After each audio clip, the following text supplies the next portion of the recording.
Hi everybody, so as promised, here is an update which I find particularly positive about Maira Shabazz. You may remember Maira is a 14-year-old Christian Pakistani girl.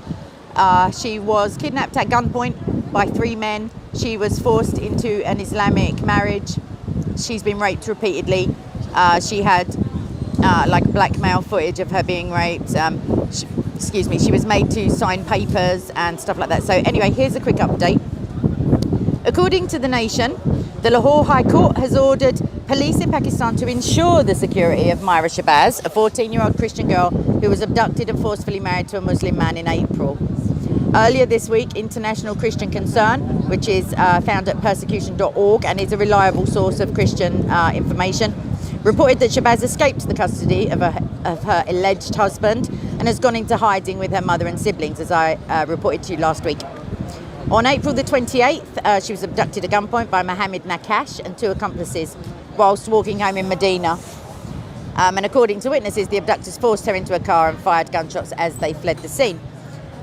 Aid to the Church in Need reports that Shabazz told police she was drugged, raped and forced to sign blank papers that were later used by Nakash's marriage certificates and proof of age. And conversion, actually, a conversion certificate. Shabazz also claims that Nakash filmed her being raped and has threatened to release the video online if she resists him. So, according to this report, so she's run away from her abductor, where she was ordered back from the courts. If you remember, the first court advised or ordered that she be removed to a place of safety, i.e. a women's shelter, and then a higher court unfortunately deemed that she should be returned to her abductor. And now she has fled. The court again is now asking the police to ensure her safety. So that is an absolute blessing and an answer to prayer for her mother, I'm sure, and for all of you who I hope that you continue to pray for individual and groups, like all Christians in Pakistan, especially the women and girls, please. I don't demote the place of boys and men and their persecution, not at all, but they are far less likely to be abducted in terms of arranged marriages, as is obvious. Please also pray for Pakistan, for Ethiopia, for Chad, Niger, Burkina Faso, China, Sudan, Somalia, all places where Christians are persecuted mercilessly and remorselessly. If you imagine, growing up in the West, you may be forgiven for not ever having known that this stuff is going on, especially if you listen to the mainstream as your main source of information. But I promise you it is going on.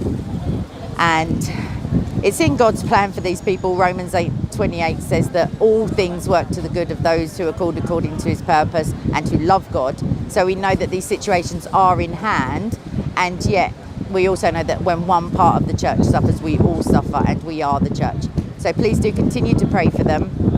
If you have the time or resources, money is not the only thing that these charities are in need of, although they are in need of it because they provide financial support to widows and families of displaced people who are persecuted.